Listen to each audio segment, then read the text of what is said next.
तो इंदौर के अयोध्या कही जाने वाली इंदौर 4 विधानसभा क्षेत्र में हम पहुंच चुके हैं।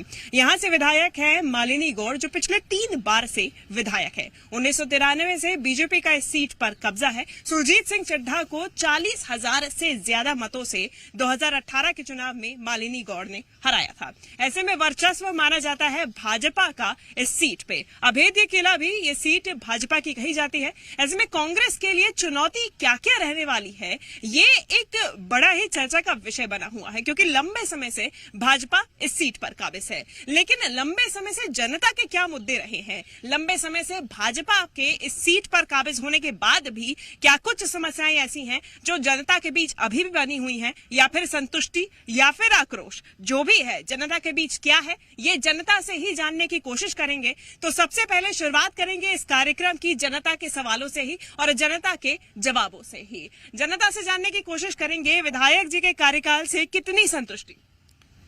100% संतुष्टि है, क्योंकि हम पूरे सेफ हैं और हमारी विधानसभा में कोई भी ऐसा कार्य नहीं है। अगर हम उनके पास जाते हैं तो उसकी सुनवाई वो तुरंत कर देते हैं और अपने आला अधिकारियों को निर्देश देते हैं कि जनता के अंदर जो भी कमी हो आप इनके निर्देश को सुने और स्वयं करें कि ऐसी कोई बात नहीं है कि इनको हमारे तक आना पड़े। जो भी हमारे इधर की स्ट्रीट लाइट खराब होती है और एक दिन में अधिकारी नहीं सुनता है तो हम उनको फोन पे बता देते हैं तो हो जाता है। बोरिंग, पानी, सड़क वड़क, परिवहन की सब सुविधा बढ़िया है हमारे इधर। एक समय में बियाबानी क्षेत्र और जो क्षेत्र थे इनमें दारू जो इतनी अवैध बिकती थी, सारा लगभग क्या खत्म ही कर दिया। उन परिवारों को व्यवस्थित कर दिया, नहीं तो इतना वो था कि आए दिन दारू भांग गांजा सब पे कंट्रोल कर दिया। ये बीजेपी की वो है, नहीं तो हमने देख रखा कि इसके पहले भी शासन था हमारे क्षेत्र में। आज गणगौर घाट जो हमारा धर्म क्षेत्र है, गणगौर घाट मुक्त हुआ है, नहीं तो गणगौर घाट पे अवैध कब्जा था, नशीले पदार्थ बिकते थे, सेवन होता था और वहाँ असामाजिक तत्वों का अड्डा बना था। आज वो पूर्णतः वो हो गया और संतों का आज जो चतुर्मास चल रही है हमारे क्षेत्र में इतना बढ़िया। धर्म के मामले में तो धर्म गंगा बह रही है। हम लोगों को है ना, कोई भी छोटा मोटा आयोजन होते हैं उसकी पूर्ति हमारी विधायिका जी के पास जाते हैं तो हो जाती है हमारी। ठीक है, यानी जनता का कहना है कि संतुष्टि भरपूर है। कांग्रेस से लेते हैं दावेदारी, अब इस साल कैसे भरेंगे चुनावी साल में जब जनता इतनी संतुष्ट है। सिर्फ घोषणाएं और शिलान्यास करने से काम नहीं होते। जनता के बीच में जो भी असली मुद्दे हैं, अभी भी आप जहां खड़े हैं लाल बाग में, यहाँ का ही देख लें, ये हमारे 4 नंबर क्षेत्र में आता है। भले प्रधान विभाग का है, मगर आज तक यहाँ पे बहुत सारे लोग, सुबह आप आके देखेंगे तो बहुत सारे लोग वाक करते हैं। उनको कोई सहूलत है ना, क्या पूरी ट्रैफिक भी चलती रहती है। आप ये लाल बाग आप खुद जाके, इतने दुनिया भर के टूरिस्ट आते हैं, यहाँ एक शौचालय तक नहीं है। और यहाँ पे हमने बार बार ये महापौर जी को ये बार बार कहा हुआ है कि यहाँ पे एक जॉगिंग ट्रैक बनना चाहिए। लोग बहुत सारी जगह है यहाँ पे गार्डन होने चाहिए जहाँ पे लोग अच्छे तरीके से वॉक कर सकें, न कि रोड पे वॉक करें। उनके लिए ऐसा वातावरण बनाए, जैसे लेडीज के लिए जो हम योगा की बात करते हैं तो उनके लिए वो सारा कुछ करना पड़ेगा कि जैसे फ्री माइंड होकर लेडीज भी योगा कर सके, जेंट्स भी योगा कर सके। यहाँ पे सब ये मेन रोड है, यहाँ पे वॉक होती है, तो इनको अच्छा करना चाहिए। ठीक है, मांगे कई सारी उठती हैं, लेकिन ऐतिहासिक धरोहर से जुड़ी हुई ये मांगे कितनी ज्यादा वाजिब है वो एक अलग बात है। बीजेपी का काफी कुछ कहना है, लेकिन एक सवाल जो सबसे पहले उठेगा वो यही कि 5 साल से जो कार्यकाल रहा है उसमें क्या उपलब्धियां रही, क्या काम किया। सर्वप्रथम तो जो यहाँ से कांग्रेस के दावेदार है, मैं उनके दो सवालों के जवाब देना चाहूंगा कि वो आप पहले सुन लें कि यहाँ से बाहर निकलते से ही जो कलाली है, ये कलाली तो शासकीय लेवल से चल रही है, मगर आपके राज्य में दिन दहाड़े हर गली चौराहे नुक्कड़ पे नशाखोरी, अवैध दारू के भट्टे ठिए चलते थे, जिससे आम जनता दुर्भर। दूसरी, आप में बोल रहे हो कि यहाँ पे ये जो लालबाग परिसर, वो लालबाग परिसर आपको जीता जागता उदाहरण देता हूँ कि ये जो केंद्र है इसको नेहरू केंद्र बना रखा है, जबकि ये अहिल्या केंद्र होना था या तो अहिल्या माता के नाम से होना था। मगर इसको सिर्फ एक पर्टिकुलर एक परिवारवाद की छवि देके इस केंद्र का नाम नेहरू केंद्र रखा। सबसे पहले तो हम अपने सोचे कि हमारी पार्टी और हमारे पार्टी के लोग और हमारी विचारधारा किस लेवल पे काम कर रही है। बाहर आप जाके देखोगे तो कोई भी गुंडा बदमाशी कुछ नहीं है, आज महिलाएं सेफ है। तो महिला सुरक्षा को लेकर क्या कुछ आरोप विपक्ष का है वो भी जान लेते हैं। महिला सुरक्षा के दावे किए जा रहे हैं, वाकई में स्थिति क्या? विधानसभा 4 में महिला सुरक्षा की जो ये बात कर रहे हैं मेरे सब भाई बंधु हैं, ये सबसे बड़ी महिला सुरक्षा का जो मामला है वो सबसे गंभीर है। आप ये देखिए, यदि पेपर समाचार पत्र उठा के देख लीजिए, विधानसभा 4 के अंदर अच्छे अच्छे साम्रांत कॉलोनी के अंदर महिलाएं असुरक्षित है, पुलिस प्रशासन की तरफ से भी, और महिलाओं की चेन झपटी जाती है, महिलाओं के साथ छेड़छाड़ की जा रही है। द्वारकापुरी के अंदर, ऋषि पैलेस के अंदर, गुमास्ता नगर 71 के अंदर, पूरी विधानसभा के अंदर महिलाएं आज की तारीख में असुरक्षित है। सीसीटीवी फुटेज सामने आते हैं, कई बार ऐसी घटनाएं भी सामने आती हैं, लेकिन दावे लगातार आप करते हैं कि महिलाएं सुरक्षित। निश्चित रूप से जो माननीय ने प्रश्न किया है वो लाजमी है, पर अगर महिलाएं असुरक्षित हैं तो ये इस प्रश्न का जवाब, चूंकि यहाँ पर कोई महिला नहीं है, वो नहीं दे वो बेहतर दे सकती है अगर ये महिलाएं होती थी कि वो सुरक्षित हैं कि नहीं है। जहां तक चेन झपटी और ये इसका प्रश्न की बात है तो वो पूरे भारत में हो रही है। मतलब ऐसा नहीं कि इंदौर में हो रही है या भोपाल में हो रही है, राजस्थान में भी सब दूर हो रही है। ये कैसी दलील? नहीं, दलील इसलिए है, मैं दलील का माध्यम आपको बताता हूँ कि महिलाएं सुरक्षित इसलिए है कि आप देखिए यहाँ पर कई आयोजन होते हैं, कांग्रेस के पक्ष से भी और बीजेपी के पक्ष से भी। अगर 1000 में एक घटना हो जाती है तो उसको भी आप आधार नहीं बना सकते हो। 1-1 लाख महिलाएं आयोजनों में इकट्ठी होती है और एक चेन नहीं मतलब उनकी लुटाती। आप उस संदर्भ में क्यों नहीं जा रहे हो? आप इस संदर्भ में क्यों जा रहे हो कि 6 महीने में एक चेन लूट हो गई तो आपने उसको आधार बना लिया? ये कारण है कि उन्होंने जो प्रश्न किया वो आप उन्होंने समाचार पत्र के माध्यम से पिछले आंकड़े उठा के देख लें। मैं आपको कॉलोनी भी बताता हूँ, मून पैलेस, उषा नगर और इकोतर नंबर, 3 कॉलोनियों में मुख्य रूप से घटना हुई है, लेकिन कोई भी घटना निरंतर नहीं हुई है जो ये बोल रहे हैं ऐसा। 2-4-6 महीने में बाहर की गैंग आकर करती है और वो भी पुलिस पकड़ती है, बाकायदा पकड़ती है। ठीक है, सुरक्षा की बात की, लेकिन जल संकट एक ऐसा संकट है जो कि लंबे समय से इंदौर विधानसभा क्षेत्र 4 में बना हुआ है। अभी तक मुद्दों की बात हो रही थी, हालांकि आप में से किसी ने ये मुद्दा उठाया नहीं, लेकिन फिलहाल जल संकट की क्या स्थिति बनी हुई?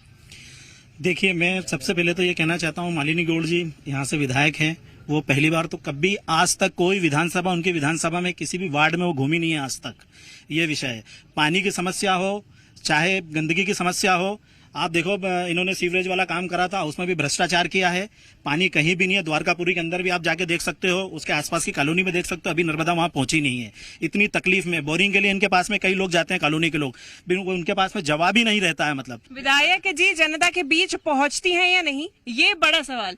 जनता के बीच विधायक जी पहुंचती हैं? परसों के दिन उन्होंने एक नए पानी की व्यवस्था करवाई है, 2 बोरिंग हमारे मोहल्ले में ही करवाए अभी नहीं फिलहाल में ही, और जो भी उनको कुछ भी काम बोला जाता है वो तुरंत ही एक्शन होता है और उसका फीडबैक वापस आता है, और बार बार बोला जाता है कि आपका क्या समस्या हल हुई कि नहीं हुई, वो हल होती है। भारतीय जनता पार्टी काम कर दी, मामा जी का बुलडोजर लगातार चल रहा है, इनको बुलडोजर। स्वच्छता के पैमाने पे जब इंदौर नंबर 1 आया था तो महापौर थी मालिनी गौड़ जी, जो कि अब इंदौर 4 विधानसभा क्षेत्र से विधायक है। कैसे हुआ ये? देखिए, मैं माननीय विधायक जी, मेरी माननीय साहब, मेरे भी विधायक हैं वो। अगर जनता के बीच पहुंची नहीं तो तब से अब तक में ये रिजल्ट्स दिखे?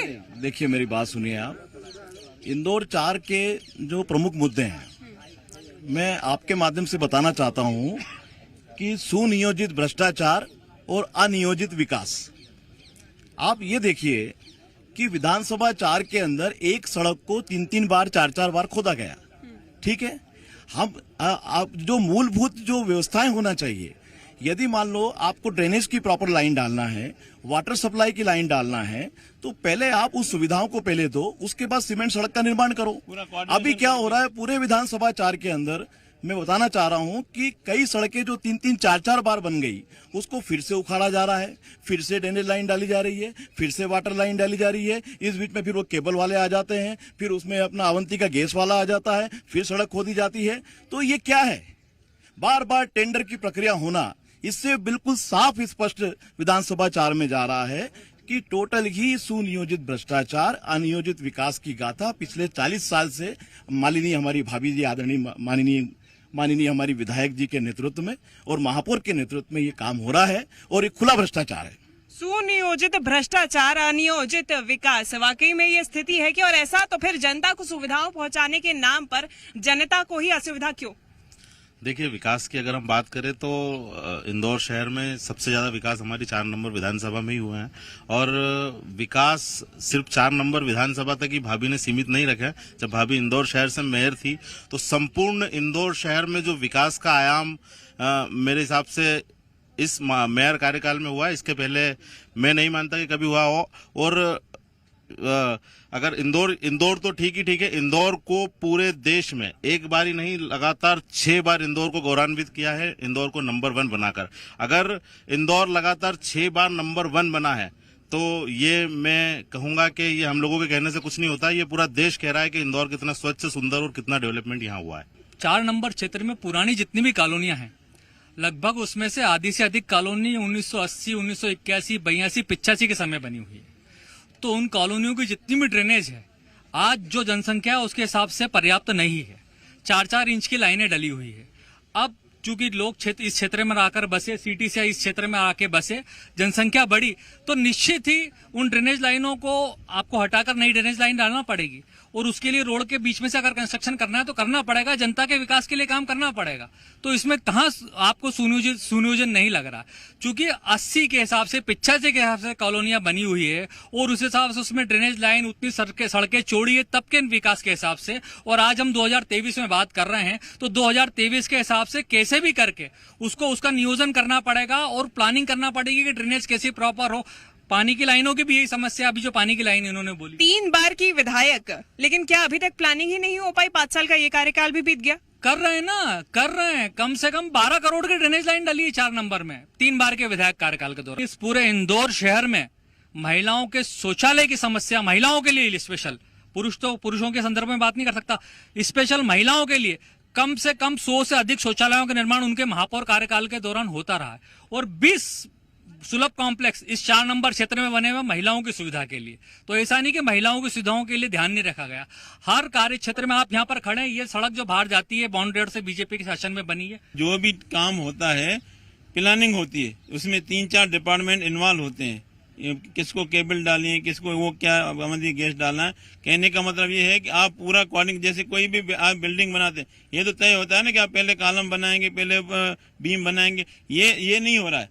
आज ड्रेनेज डालनी है, रोड खोद दो, फिर वापस बना दो, फिर वो केबल वाले आते हैं, फिर टेलीफोन वाले आते हैं। ये चीजें क्या पहले कोऑर्डिनेशन पूरा उसमें होना चाहिए। बाकी शौचालय की बात हम यहाँ की कर रहे हैं, हम ये ना कि दूसरी जगह नहीं बने। मेन हमने शुरुआती बात लालबाग की करी, हमने किसी के विरोध बात नहीं की। मेन बात वो थी कि यहाँ पे लोगों को, महिलाओं को, इनको सुविधाएं मिलनी चाहिए। इंदौर विधानसभा 4 की अगर बात करें तो सड़क एक बड़ा सवाल है, सड़क की गुणवत्ता एक बड़ा सवाल है। और टेंडर प्रक्रिया की अभी बात कर रहे थे, टेंडर प्रक्रिया में लगातार भ्रष्टाचार की शिकायतें क्यों? पहले तो मैं आदरणीय राजा भाई साहब के सवाल का जवाब देना चाहूंगा, क्योंकि यहाँ पर इस परिसर की बहुत बात हो गई और इसके शौचालय की बहुत बात हो गई। आप इसके मुख्य गेट पे जाएंगे ना, 50 मीटर इधर और 50 मीटर इधर, दोनों तरफ सुलभ कॉम्प्लेक्स हैं, दोनों तरफ सुलभ कॉम्प्लेक्स है। ऐसा नहीं 50 मीटर इधर भी और 50 मीटर इधर भी। टेंडर की बात है। हाँ। दूसरी बात, अब भ्रष्टाचार की बात, अगर टेंडर में भ्रष्टाचार हो रहा है ऐसा कांग्रेस जनों को लगता है, तो टेंडर हो गए, सड़कें बन गई, तब नींद से जागे क्यों नहीं? सारे आपके पास पक्ष हैं, सारी एजेंसियां हैं, लोकायुक्त है, सारी एजेंसियां हैं। आप कोर्ट जा सकते हैं अगर आपको ऐसा लगता है शासन अपनी बात नहीं सुनता, तो ये सोए क्यों है? और सिर्फ आरोप लगाने से टेंडर प्रक्रिया भ्रष्ट कैसे हो जाती? भारतीय जनता पार्टी की ही एकमात्र नगर पालिका में जो निगम की परिषद जो बनती है, वो एक ऐसी व्यवस्था लेके आए हैं कि ई टेंडर, निष्पक्षता। आपके शासनकाल में लिफाफा व्यवस्था होती थी जिससे भ्रष्टाचार चरम पे था। अपना आदमी लाओ और वहाँ पे लिफाफा दो और कोई टेंडर नहीं भरेगा, ये प्रक्रिया होती थी। ये सड़कों की बात, और सड़कों की बात तो मैडम सड़कें आप देख लीजिए कि देख के आई हूँ मैं, इसी की बात कर रही हूँ। भारतीय जनता पार्टी की जो गवर्नमेंट जब से बनी है, शिवराज जी चौहान जी की आई थी, और उसके बाद से हमारे जो लखन दादा थे, उनके अथक प्रयासों से विधानसभा 4 से लेके तो 8 में सड़कों का जाल, उसको चौड़ीकरण करा गया। और अभी हाल फिलहाल में अपने मऊ नाके से तो टोरी कार्नर तक की स्मार्ट सिटी के उसमें उस एरिया को लाया गया और सड़क को वाइड करी गई। चलिए, स्मार्ट सिटी की आपने बात की है, तो स्मार्ट सिटी की एक और मैं बात बता दूं कि स्मार्ट सिटी के अंतर्गत यहाँ पर विकास हो रहा है, सड़क का निर्माण जरूर हुआ है, लेकिन मापदंडों के अनुसार नहीं। स्मार्ट सिटी प्रोजेक्ट के तहत जो सड़क बनाई गई, उसमें जो MG रोड से निकलकर यहाँ तक सड़क आई है, वो मोटाई में 1 मीटर पूरी कम पाई गई है। तो इसका क्या कहना है? क्या ये भ्रष्टाचार नहीं, क्या घोटाला नहीं? सड़क का जो निर्माण है, ये निर्माण कोई मापदंडों के अनुसार घोटाला नहीं है, और वो लंबाई और ऊंचाई उसकी कितनी ली गई है, ये तो खैर मापदंडों के अनुसार कैसे नहीं है? अगर आप मापदंड के तय मापदंड के हिसाब से सड़क नहीं बनाएंगे तो उसमें जल्दी गड्ढे होंगे, उसकी गुणवत्ता पे सवाल उठेंगे, कैसे आप कह रहे हैं? मैडम देखो, वो तो गड्ढे होना एक अलग बात है, लेकिन कारण क्या है कि समय समय पे मैडम समय इन समय चीजों पे- पर क्या कार्रवाई भी होती है और इन सब चीजों को व्यवस्थित तरीके से करा जाता है। और रही बात कि जो मोटाई और लंबाई, इसमें जो वहाँ के जो लोकेलिटी जो रहती है, जो अधिकारी जो इस तरह की जो एक जीत नीचे होती है, वो उन लोगों पे ज्यादा कर प्रेशर भी रहता है कि भैया कि इसको किस तरह से बनाया जाए।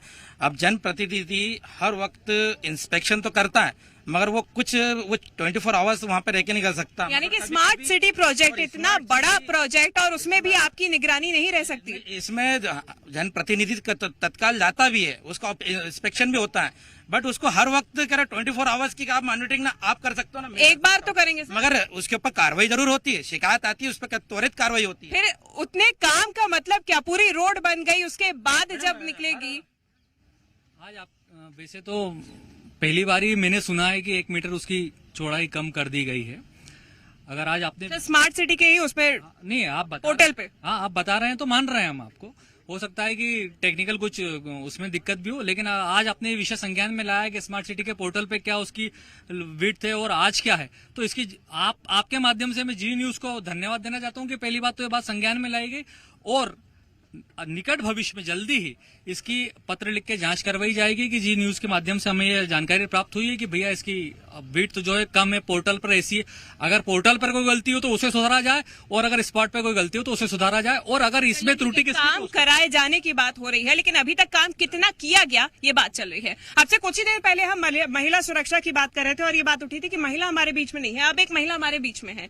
महिला सुरक्षा की अगर बात की जाए, कितना बदलाव आप पाती है इस क्षेत्र में? एक ही चीज कहूंगी, जब से बीजेपी आई है ना तब से महिलाएं बहुत सुरक्षित है, क्योंकि मैं बचपन से देखते आ रही हूँ कि कांग्रेस के टाइम पे महिला के साथ काफी ज्यादा अत्याचार होता था। जब से बीजेपी आई है ना तब से महिलाएं बहुत सेफ है।